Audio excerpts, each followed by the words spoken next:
Hey gang, David Michael Phelps here. It's not uncommon for guys to think about their careers in terms of retirement. Plenty of fellas are out there counting the days until they can leave work behind them and spend the rest of their days on the golf course. But our guest today on Working Man, well, you might say he went in the other direction. Craig Leidel is the father of 9 who is now the general manager of a historic building restoration company. But he didn't enter the trades until he was 40 years old, after he had careers in sales and, are you ready for it? Golf. Yes, Craig left a life on the golf course, first as a golf pro and then as a salesman who did a lot of business on the golf course, to enter a career in the skilled trades. Clearly, you don't make a move like that without a great deal of thought and introspection. And with Craig, you're going to find a guy who thinks deeply about the spiritual importance of working with his hands. In this episode, we talk about why a healthy spiritual life should include to some degree working with your hands, how work can offset the challenges of anxiety and an overactive imagination, and why it's a bad idea to judge dusty people in the grocery store checkout line. So here's my chat with Craig Leidel. 14 years I worked in the corporate sales world. So my background is mostly business. I don't have the liberal arts education that some people have gotten. So I'm a little late to the game in regards to those types of studies, in regards to philosophy and things like that. But during my 14 years in the corporate sales arena, my brother-in-law, who's very serious about his faith, invited me one time to go on a men's retreat. And it was the first men's retreat I had ever been on. It was a group of monks. I thought, hey, this just really sounds great. I'm going to go. So it was a weekend-long retreat. There were 5 talks. And as like most of us, when we go on retreats, if we remember one of them, that's a miracle. I've probably forgotten more talks than I remember. But one of the 5 talks that this priest gave was on the nature of work. And I thought, wow, this is going to be really interesting. So I wanted to hear it. And some of the things he went through was the importance of man and in his spiritual life to work with real things, to work with reality in some way, shape, or form. But what I appreciated about what he said was that doesn't mean that everybody needs to be working with their hands for their employment. But they do need to have some type of aspect in their life where they are working with their hands. So if you're a web designer and you spend your whole day working with a computer, virtual reality and things like that, that's totally fine. But what is important for somebody who may be in that type of a world is to have a hobby outside of it. And you pick it, gardening, cooking, reading books, whatever. It's really good to have a relationship with reality. And his reasons for that was there's a beginning to what you do and there's an end to what you do. So there's actually a finality to the work that you're doing. If it's a small project, it could be done in a day. If it's a larger project, it may take months or years. But the important thing is that you see something start, and then you actually can finish it and you can rest and you can stop and you can look at it and see what you've done. And while you're doing that, you're dealing with things that you don't decide how they're going to act. So he used the example of baking a cake. What you can't do is you can't decide, well, I'm going to throw sand into this cake. Well, unless you're a kid playing in a sandbox outside or something like that. We've all done that when we were young. But flour, eggs, sugar, all those things will react in a certain way, and you don't have control over how they're going to react. You can work with them together, but it helps us realize that we're not God and that we don't have control over reality. We can work with it, but we are limited in our scope of what we can do with it. And what this does is this helps bring us to this, when we're done, this state of rest. We can stop. You can't decide like, okay, if I bake this cake another 10 more minutes, it's going to taste even better. There's a point where you have to stop and try it. And if the cake is good, great. You made a great cake. If the cake is terrible and bad, okay, maybe you can do something different with the ingredients to make it work a little bit better. But having that aspect in our lives is very important, because what our life is, as we're living, is this will eventually be done and we'll have a rest. None of us have any control over that. We're all going to die someday soon. And it's good to have experiences of activities where we do something, it's finished, and we rest. And during the process, there can be some very mundane times. There can be some days where you're doing the same thing over and over and over and over again, and it can be rather mundane. But that can also talk to us about our spiritual life in regards to prayer, too. Every once in a while, you'll have a project that you'll be working with where it's very exciting. Like, oh, I get to work on this really, really cool project. We're going to make something that's really special and neat. But that's not every day, and that's not very often.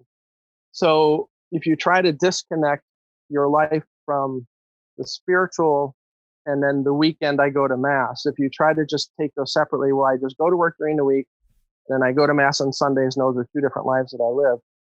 If you pay attention and you look at your daily life, those two can inform, or you can inform each other as far as examples of that mundane work. Like in prayer, a lot of times God will lead us into prayer in the beginning, very excited. We feel lots of consolation.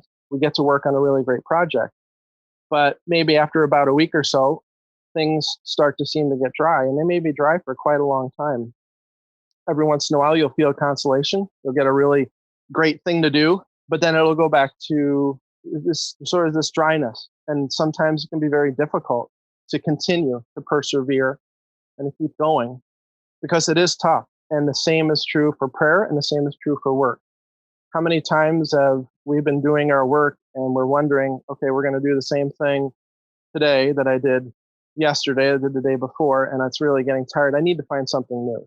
And if we learn through both experiences we have with work and experiences we have with prayer, we can help develop that virtue of fortitude and perseverance and hanging in there, and just seeing this is really what our lives typically are like on a daily basis. We're constantly chasing the excitement, and I've got to have something exciting in my world all the time.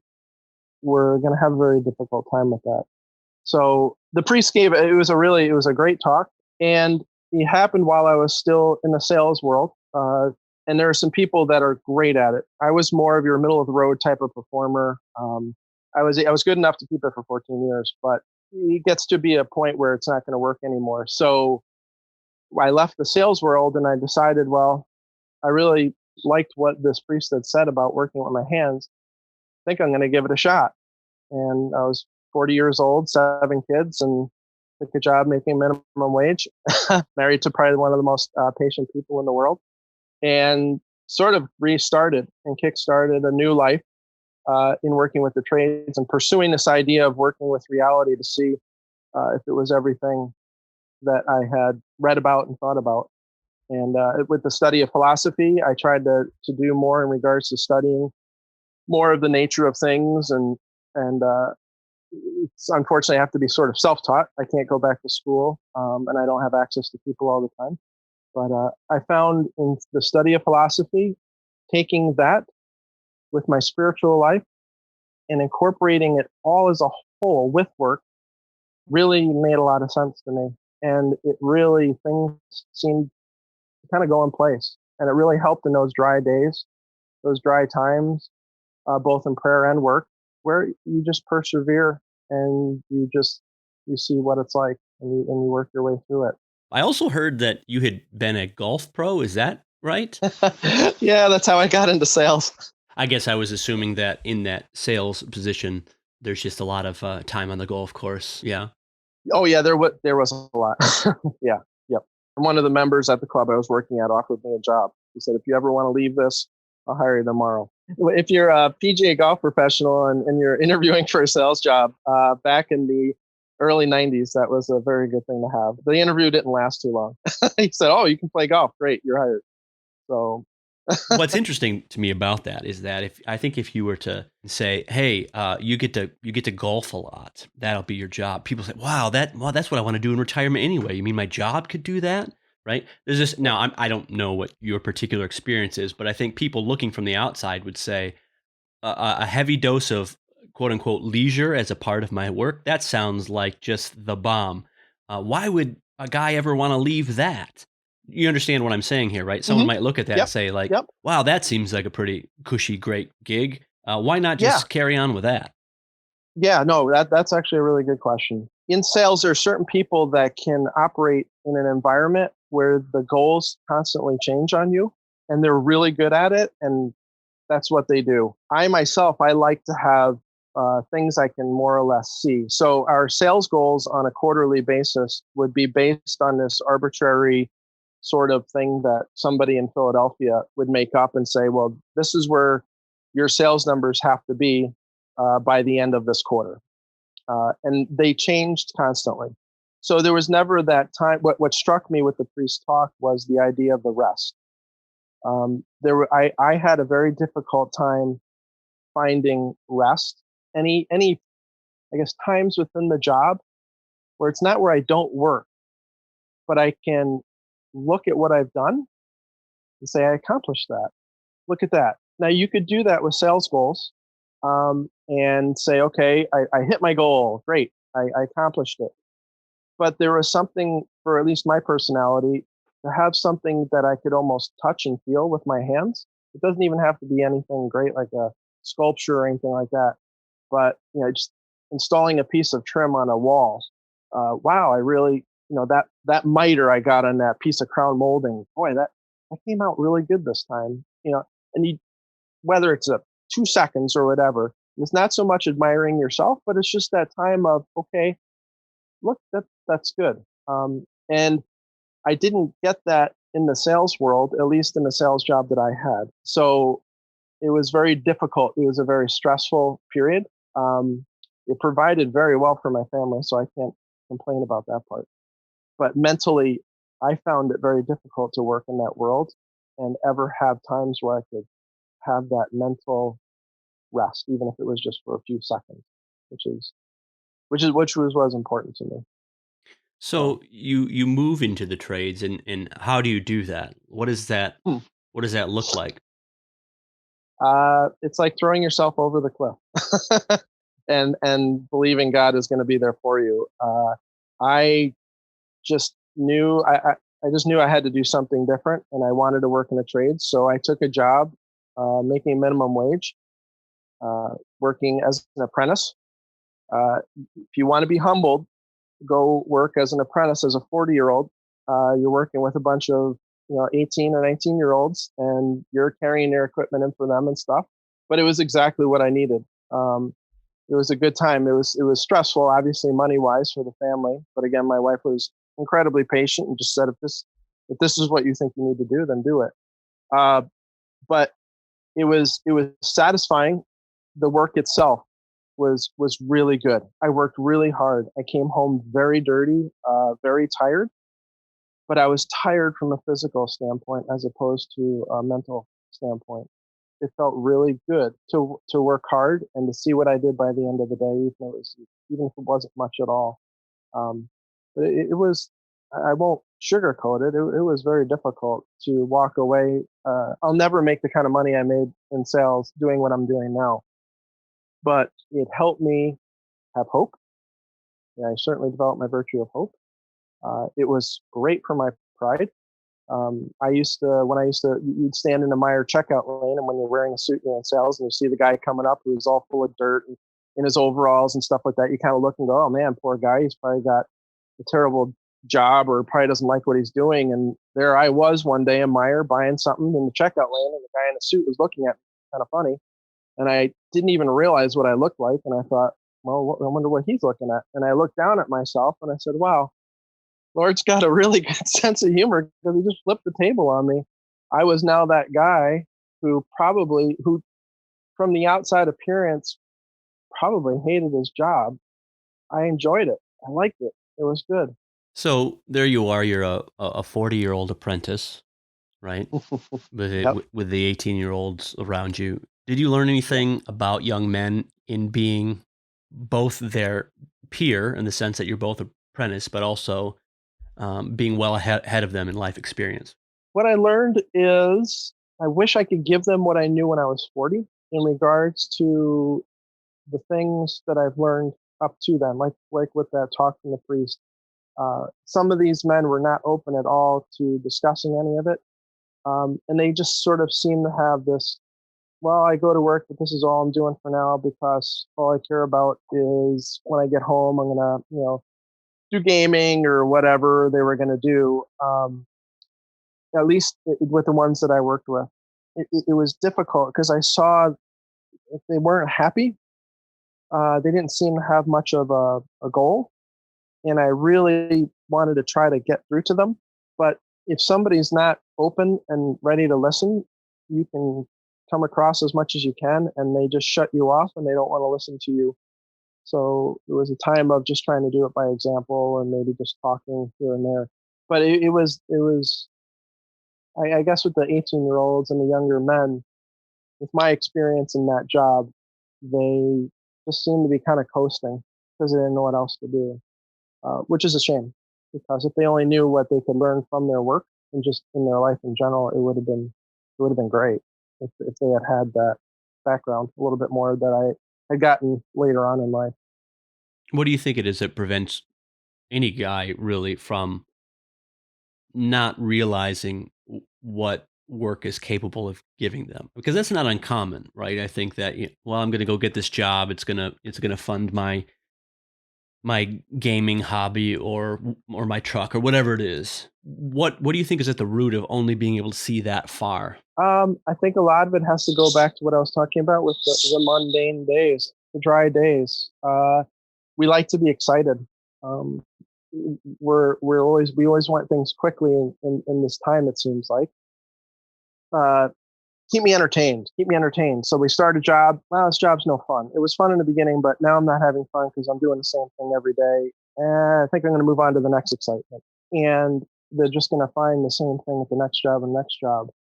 And understanding the fact that there's beauty in that you're doing your job and you're doing if this is the vocation God is calling you to do for work, you're doing it. And you just finding the fact that there will be a time when this job is done and getting through and persevering with the slow, dry times, I think is something that we're really starting to lose with our culture, with all of the constant bombardment of entertainment and things in our face all the time that we don't know how to just do what we need to do on a daily basis, even when it's difficult and boring. That's what I see with a lot of the young men, at least that I saw there. They're just looking for the next kind of mental high. Okay, what is it? What is it? What is it? And if they understood life and see it and work with the reality, and men like that, I think are great to have jobs where they can get something done and see it and then move on to the next job. I think it's a rare young person who could do a job and okay, you're going to work on this job for the next 15 years. You'll see it. It's going to be great by the time you're done, but you're going to have to do this for the same thing every day for 15 years. They're going to be gone tomorrow. Whereas if they can see little times of achievements, hey, you did that. You built this widget or something like that. Great job. Or you learned how to weld. Look at that weld joint. That's really good. I think that's important to sort of bring them into times where, okay, then let's stretch this out and make it a little bit more. Just that's sort of my theory. And I think too, why it's so important for man to work physically too is we have such overactive imaginations now, which can really help. Working with your hands can really help those who suffer from anxiety issues.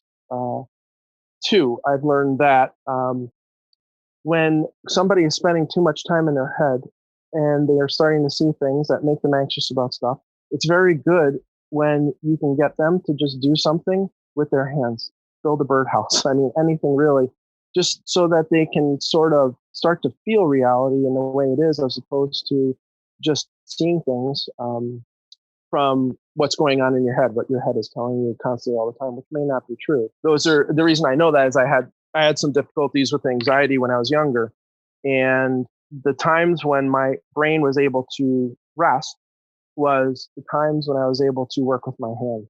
And I think that's really important for a lot of the young kids. We see anxiety, whether it's just because it's now being diagnosed better, but we see a lot of the anxiety issues with our young people. And I think it would be great if and just get them outside and or get them to just build something here and there. It doesn't have to be all the time, but get them out of their imagination and get them into reality will help a lot with anxiety. I know it helped me a lot as far as starting to calm down and oh, okay, the way I thought this thing was going to work out, it didn't at all. So it was just a very important part of the physical nature, I think, of man too, to to not work, like you said, is things start to atrophy, and then your brain takes over, your imagination fills the vacuum. I've never considered that before. I mean, when people think about the imagination, obviously it's good that we have imaginations. We encourage kids and people to be imaginative, but if we forget that the imagination itself has some sort of purpose, it should lead somewhere. Hmm. And you just hang out in the realm of images, right? Which is really what Yeah. so much of our distractions now are. They're just these very complicated and very fascinating image making machines. And that's Yes. great. I like television, okay? But Hmm. when so much of our world is about making images and not doing something with the image, right? In a way, sort Right. of like making the image somehow tangible or concrete, or bringing the image of something into some sort of reality in the world, then yeah, it can become this. There can be a certain toxicity that comes with that, right? And I've never Right. thought of that as being a contributor to anxiety, because you're just Hmm. not you've uncoupled the imagination from what it should lead to, which is some sort of embodied experience within reality. Yeah, and what again, going back to that priest, I appreciated the fact that he said, like, okay, if you're a web designer, that that does not mean, okay, oh, for me to be a good spiritual man, I got to quit that and go work in the trades or go do this or that. No, no, not at all. If you're good at that, do it. I mean, there's some great things that can be done over the internet with images and things like that. But within that, incorporate some time with physical reality also, where we are not the lord of the nature, and we do not determine, we don't hit a button that says settings, okay, I want this rock is now going to become a piece of bread, or this is now, where we don't control every aspect. We have to conform to their reality as opposed to them conforming to what we want them to be. And that's a very important thing to do, because that's it's the way it is. So what I would find, like with anxiety and things like that, is when my imagination would run too much, it was, okay, well, you could have a whole scenario of things play out. Well, if you think this, and then this is going to happen, and this is going to happen, and then this is going to happen. And you're 4 steps down the road from anywhere where you are right now. And sometimes it's good to just grab something else, get out of there, so your mind can't think of that. It's thinking more about, okay, I don't want to hit my hand with this hammer, or I'm planting this bush. And it focuses you on the time, the present, which is where God is at. God's not in that decision that could happen 4 steps down the road. God is present right at this minute. And by working with this physical reality, I'm planting some bushes. I'm there at that time. I'm working the roots. I'm pouring the water in. I can't jump 3 steps ahead. I can think about what my end's going to be, but where I am right now has to be right there.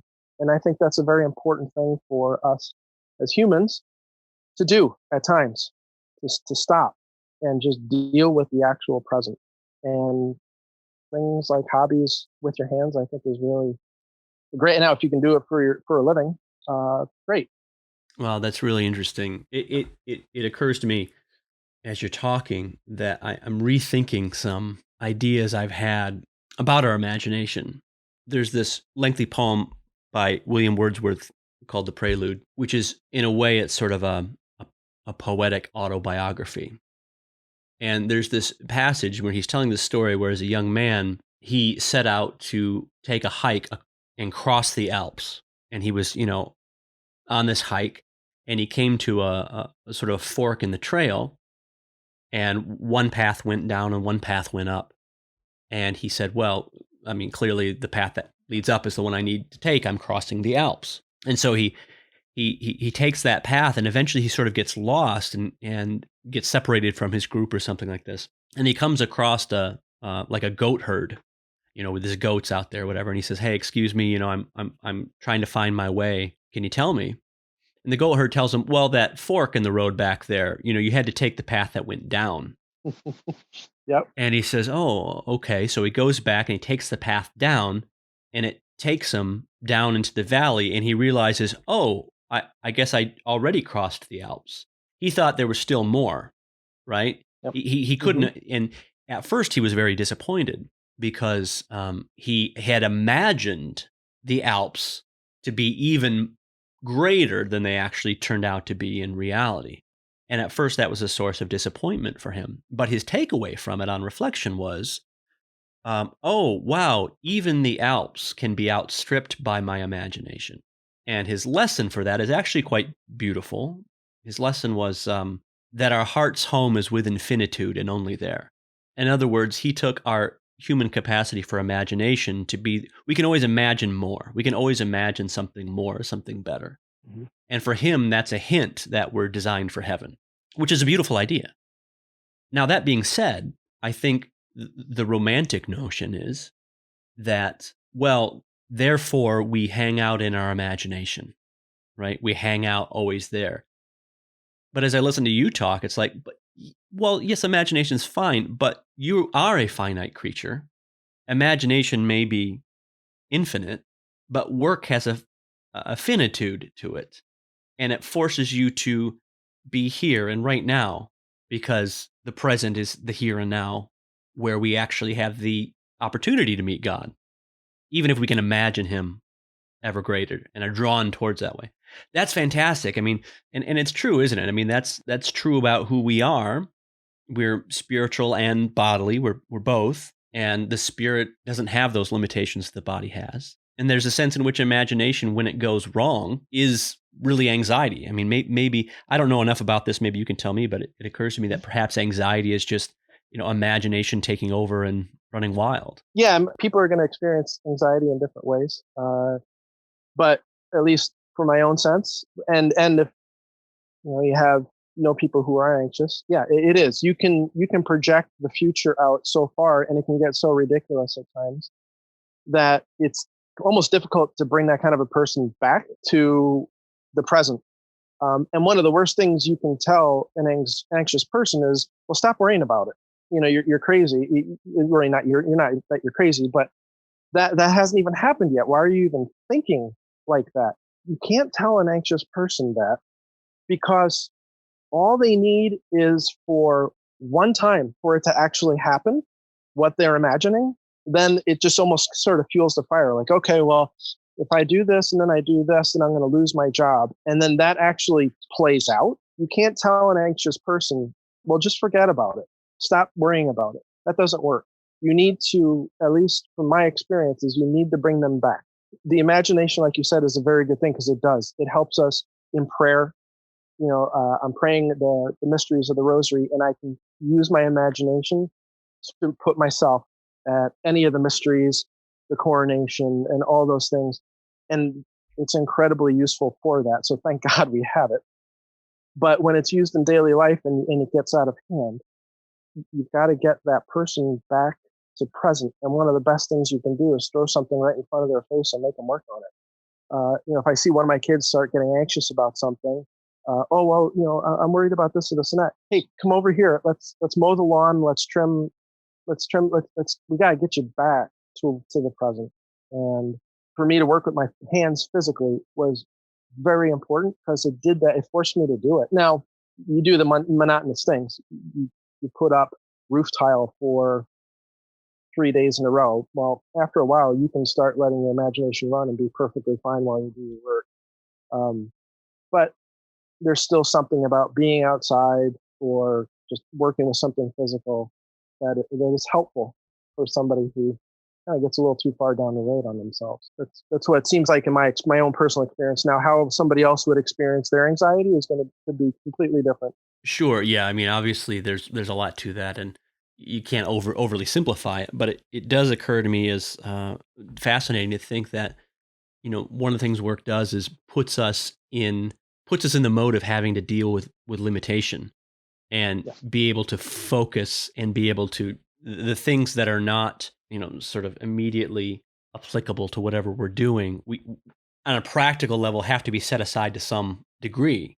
And so it has a focusing character to it, because Yeah. there are things you can discount and things that you can't discount. And unlike, when you're if your imagination is going wild, well, you can follow that wherever you want. And it's fascinating too that I think that's even operative even in the situation we find ourselves now with the coronavirus, is that people are imagining this, that, the other thing, and all it takes is one news story to come out to confirm one conspiracy theory or whatever. And not Mm-hmm. only do people run with that story, but it confirms the mode they've been operating in, which is this one of wild imagination. Oh, look, Yes. yeah. Yes. Whereas opposed, maybe Exactly. people should, you know, back up a little bit, and like you said, go build a birdhouse, go bake a Mm-hmm. cake, do Yeah. something where you have to force with not only the limitation of reality, but even the limitations of your own knowing. Maybe that would be a Yeah. healthy thing. Yeah. You could build a terrible birdhouse that doesn't work. So what? You know? At, Okay, at least then you're you put operating in a better mode. right, right, and maybe you even learned a little something like, oh wow, okay, I guess I shouldn't use my kid's glue stick to put the boards together. Okay, you learn something. Great. You completely mess it up. I can't tell you how many times I would mess something up at work and cost our company money, but fortunately, the person I worked for was patient enough to let us sort of learn the trade and work through that. But daydreaming and all of that, using the example of a machinist again, you're working on a machine, you're on a wood lathe, or you're on a metal lathe or engine lathe or any of those lathes. That thing is spinning and is so strong. If you're not paying attention to what you're doing and a piece of your shirt or something like that gets caught in it, it'll pull you right in. You can't daydream and just say, oh, well, whatever, and not pay attention to what you're doing. I mean, that one is a complete safety issue. You've got to focus and you've got to bring yourself here. And if you don't know how to do that, it's good to practice paying attention to what you're doing for safety's sake. And that's what I like about work. It really forces you to be in the present. Yeah, I mean, we tend to bristle against limitations and freedom. I don't know if that's an Oh, American thing or not, but I oh, think we want to be God. We want to be God. I think it's that. it's interesting. Every time I have one of these conversations, there's always a sense of like I wish that when I was 20 Oh, yeah. and working in my dad's machine shop, I would have had the opportunity to have someone tell me like, here's actually the importance of sort of this mundane task today in the larger Hmm. scheme, so that I didn't just write it off as this thing I had to just get through and get past, get beyond. I was not very present as a young man in those sorts of things. I find myself increasingly just wanting to sort of be back on the Bridgeport. Wouldn't it be great to be able to just be present here and know that, okay, now there's a thing that's done. That's done. Yep. And you can rest and look at it. And that's what's so important for me, at least, is it's a vision of heaven. Eventually our great job is to eventually have that finality of hopefully going to heaven where we can rest and be done. And we worked the best we could. And this is where we're at the end.